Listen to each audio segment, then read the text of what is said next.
Fala galera, beleza? Meu nome é Daniel, o canal é YouTube de Anime e vamos para uma review esta que é patrocinada pelo Ricardo Silva. Ricardo, ele pagou via PicPay 50 para fazer essa review e você também pode fazer a mesma coisa, link na descrição, ok?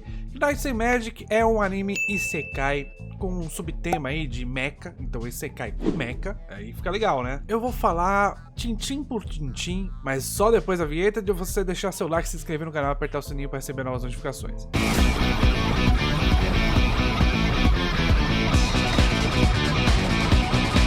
Bom, gente, eu vou começar com algumas características que Knight's Magic tem, que são muito comuns aos Isekais aí dos últimos 5 anos, tá? Eu vou falar 5 anos, Knight's Magic é 2017, mas a gente pode pegar, por exemplo, um comparativo com Kenja no Mago, que eu vou citar agora algumas características que são comuns a esses dois animes e a outros animes do gênero Isekai nesses últimos anos aí. Primeira é a clássica morte por atropelamento. Ele olha o carro vem vindo e atropela ele, mata, e aí ele vai para o outro mundo. Ele é um programador no nosso mundo, digamos assim, né? No mundo antes do Isekai. E é um programador normal, programador mediano, programador como qualquer outro, não é um as da programação. E aí ele vai para o outro mundo. Essas habilidades que são comuns dele no mundo anterior, elas viram roubadas, viram super habilidades, porque aquele mundo não tá com esse conhecimento desenvolvido. Então, como ele tem um conhecimento muito acima sobre lógica de programação ou lógica de uma maneira geral,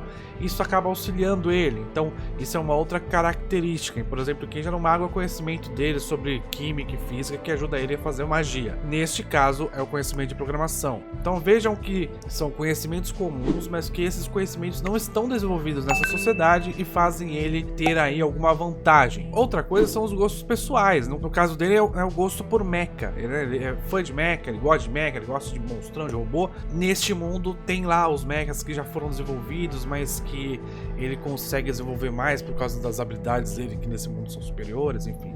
Então junto as duas coisas, junto o hobby dele com o que ele fazia, com o que ele tem de conhecimento, e esses dois conteúdos fazem ele se destacar na sociedade. E existe algo a ser combatido justamente com esse combo que é o nosso querido protagonista. No caso, o protagonista se chama Ernest Echevalier. Bom, delimitando isso, já falamos disso, então tirar isso da frente, o que é comum a boa parte dos isekais, né, nos últimos anos, vamos para algumas coisas diferentes. Então, talvez também não tão diferentes de alguns que já saíram, mas que fica claro neste anime e eu quero abordar. Existe uma coisa que eu chamo de centrismo no protagonista. É tudo tão focado no protagonista que os personagens ao redor, eles são meras definições. Então a gente tem, por exemplo, a Aleutrude Walter, que é a garota, a amiga de infância dele, que é apaixonadinha por ele. E ela tem basicamente uma fala no anime inteiro, que é: onde está Ernest? Onde está Ernest? Eu quero Ernest, eu quero ver o Ernest, eu quero ver o Ernest. Ela é resumida a isso. A gente tem o Arkid Walter, que é o irmão dela e também melhor amigo do Ernest Chevalier. Ele é um pouco diferente, já tem uma camada extra, porque ele tem um papel na segunda parte do anime, que é o papel de ser o cavaleiro da princesa, que é apresentada nessa segunda parte. Na primeira parte, ele é apenas um amigo, e é só isso, ele não tem um desenvolvimento, ele não tem características especiais, etc. Eles só são amigos do Ernest e eles se dão bem com as coisas que o Ernest também se dá bem. Já na segunda etapa, ele tem um papel, que é o papel de cavaleiro dessa princesa, ele se coloca como cavaleiro dessa princesa, mas é também este papel. Então, por mais que ele tenha mudado de papel, é um papel só. No começo como amigo do Ernest, no final como cavaleiro da princesa que tem que protegê-la e que é, bom, poderia ser um par romântico com a princesa e barra rainha, porque no final ela vira rainha. Outro exemplo claríssimo disso é o Edgar Blanche, que é o cara do escudo, e ele é o cavaleiro que tem muita força com o escudo. O Dietrich Knitz é um outro cavaleiro, mas esse cavaleiro já tem um pouquinho, pelo menos, de desenvolvimento, porque no começo ele começa como um covarde, depois ele se desenvolve para não ser mais um covarde. Ele, pelo menos, tem alguma linearidade de desenvolvimento, mas ainda assim é tudo muito cru. Então por que eu estou falando dessa questão de você ter personagens extremamente centrados no seu papel e só ter aquele papel e não ter mais além disso, não ter nenhum tipo de profundidade neles? Porque o anime e boa parte dos isekais também, ele é muito centrado no protagonista, então todo o desenvolvimento, toda a atenção está no protagonista. Isso é bom? Isso é ruim? Não tem nada a ver com isso. Não tem nada a ver com isso. Você pode fazer um anime extremamente muito bom se você focar só no protagonista. Isso não é um problema, mas isso é um fato. Então acaba acontecendo que você só presta atenção no protagonista. O que isso pode trazer de bom? Isso pode trazer de bom um desenvolvimento muito interessante da história do protagonista.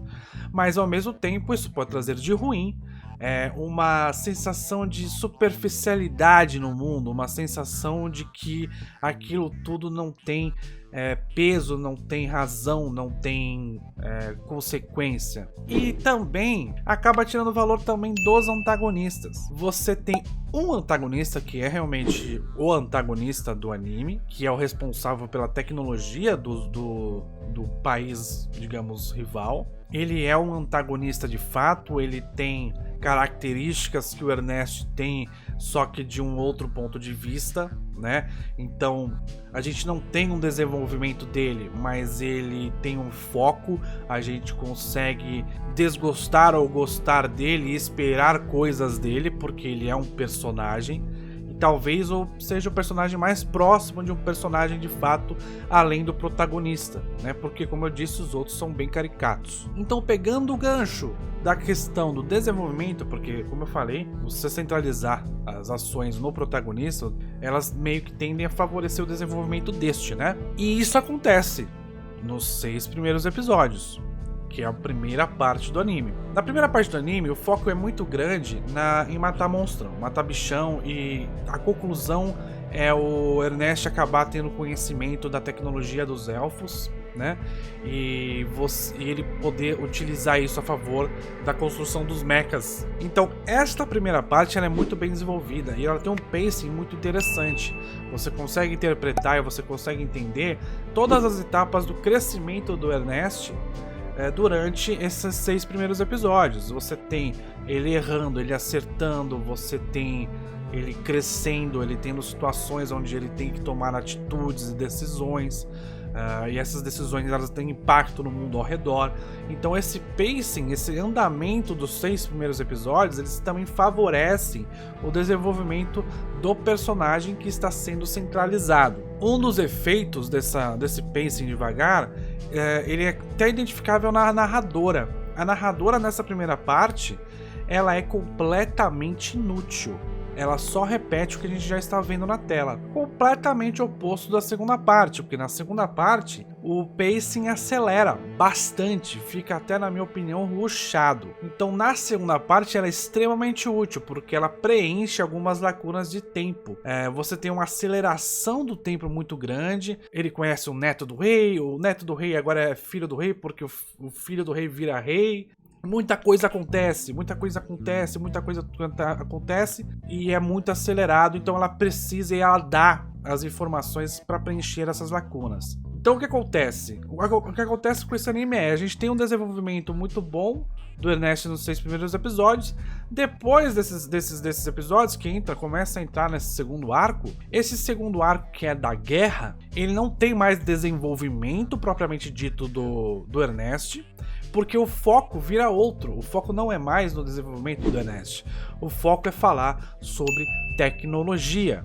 O foco é falar sobre guerra tecnológica, guerra de informações também. Então o tema muda.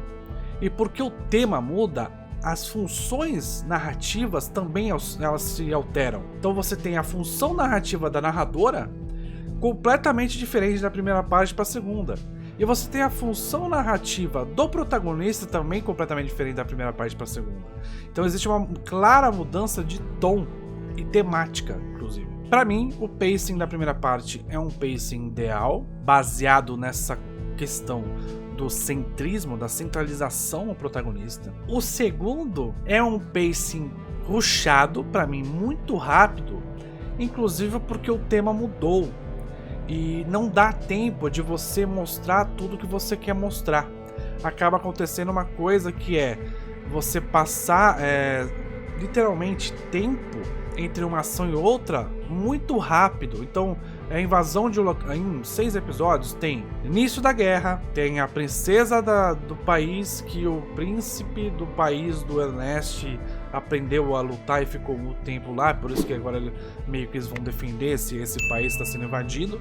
Então você tem essa princesa, o rei desse país sendo assassinado, essa princesa fugindo, ela se nega a fugir, aí ela foge, aí ela é pega, aí ela é feita de refém, acabam recuperando ela, dá tempo dela voltar, eles se organizam, a guerra recomeça, só que agora com o Ernest em si, não é nem o país do Ernest, é o Ernest e o grupo do Ernest atuando nesta guerra, e aí eles viram a guerra, tudo isso em 6 episódios, é muita informação, várias situações dentro de uma guerra, e essa guerra acontece muito rápido, não dá tempo da gente respirar, não dá tempo da gente conhecer os personagens que tem personagem que morre, tem personagem que não morre, tem personagem que era pra ser um antagonista, acaba não sendo, tem personagem que é o antagonista de fato e tem pouco tempo de tela, tem 3 episódios praticamente, 4 talvez, então não dá tempo de tela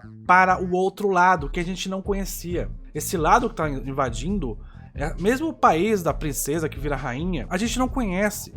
Então tem 6 episódios para mostrar a entrada desse país, desses países que estão em guerra, a entrada do Ernest nisso, a mudança que ele causa na guerra e a conclusão. Isso em 6 episódios. E você sente essa diferença de tom muito mais ainda, porque a primeira parte você tem as bestas e ele tem que lidar com essa invasão das bestas e um monte de coisa. Claro que já tem ali um plotzinho sendo desenvolvido para o segundo arco, né? Porque tem personagens que eles não são bem apresentados, mas que eles fazem parte deste outro país, né?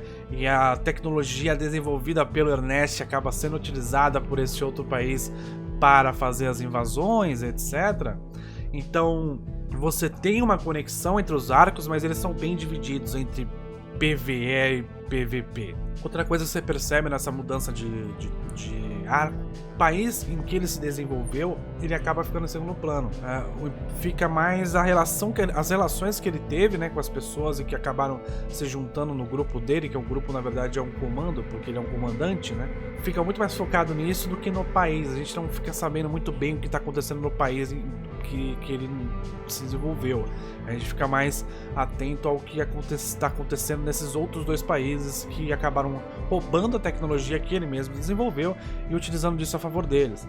E aí entra de fato, a coisa mais interessante do anime, que é os aspectos da guerra tecnológica, né? Guerra de informação. O anime ele tem vários momentos onde ele fala bem disso. Quando eu digo falar bem disso é porque ele aborda alguns temas interessantes dentro da guerra de informação e dentro da guerra tecnológica. Ele aborda, por exemplo, a importância de você ter pessoas capacitadas, né? Porque quando você tem pessoas capacitadas dos 2 lados, isso vira uma guerra tecnológica. Quando você não tem, você tem só de um lado e do outro não tem, isso vira um massacre, né? Então é importante para você ter uma guerra tecnológica, uma guerra de informação, que você tenha de fato uma guerra, que existam pessoas de níveis minimamente parecidos dos 2 lados para que haja um embate. Então há essa pessoa nesse outro país. E aí ele coloca vários itens interessantes. Ele coloca como é importante, por exemplo, você não deixar o inimigo pegar o teu material, né? O que você desenvolveu, os robôs que você desenvolveu nesse caso, né? Mas você poderia associar isso à tecnologia, né? As tecnologias que você desenvolve, você não pode deixar isso cair na mão do inimigo, porque o inimigo pode pegar e pesquisar. Então isso é muito interessante, ele aborda muito bem isso. Só de um inimigo ver a tecnologia sendo mostrada em ação, ele já consegue ter insights para poder fazer isso também, porque se você fez, é possível que ele faça também, talvez por uma outra via. Isso é até mostrado no anime, que é muito interessante, como os dois vão por vias diferentes e acabam chegando na mesma situação, e cada um tem uma vantagem, né? É uma vantagem, uma desvantagem, por exemplo, de tempo, por exemplo, de força, de fogo, por exemplo, de tamanho. Então, você tem várias situações que acabam sendo resultado das diferenças de como cada um chegou naquilo. Outra coisa que ele aborda, mas isso já é bem pouquinho, porque é mais no final do anime, é a questão da venda de tecnologia. Como a pessoa que é a cabeça da tecnologia daquele país, por exemplo, e esse país, por exemplo, perdeu a guerra, então ele pode simplesmente, se ele tá vivo, né? Ele pode simplesmente ir para outro país e vender a tecnologia dele para lá. Na questão de guerra de informação, você tem as pessoas que são espiões, né? Eles entrando no outro país, vendo quais são as situações, se infiltrando no povo. Você também tem uma ótima coisa que é o aprendizado com as falhas, e isso é muito importante nesse anime. Esse anime faz isso muito bem, porque tanto o Ernest quanto as tecnologias, elas se desenvolvem também devido às falhas. Tem uma cena que é muito interessante, que não é uma cena, na verdade é uma situações. Uma situação onde os robôs do Ernest acabam sendo roubados, e o que ele faz? Ele cria a chave para caso no futuro alguém queira roubar novamente, não vai conseguir roubar porque não tem a chave. São coisas pequenas, são detalhes que fazem toda a diferença nessa questão da abordagem, tanto da guerra, quanto também no desenvolvimento dessas tecnologias, né? Elas não se desenvolvem do nada, elas se desenvolvem por algumas razões. Você percebe, toda vez tem um problema, ó, isso é um problema, aí o Ernest vai lá e ele resolve, e explica como resolve. Eles têm uma batalha perdida, eles têm que, em um momento, até recuar. Então tudo que acontece no anime tem as suas causas. Essa é uma das coisas mais bem feitas no Isekai Knights and Magic. Então é isso, galera, muito obrigado, espero que tenham gostado. Deixe seu like, se inscreve no canal, aperte o sininho para receber novas notificações, baixe o PicPay, coloca o meu código lá, que você vai estar ganhando 10 conto para gastar no cartão de crédito. E também você pode se inscrever no canal, você pode ser um assinante do canal e contribuir com o crescimento deste canal maravilhoso, que é o meu canal YouTuber de anime. Galera, é isso, muito obrigado, valeu, falou!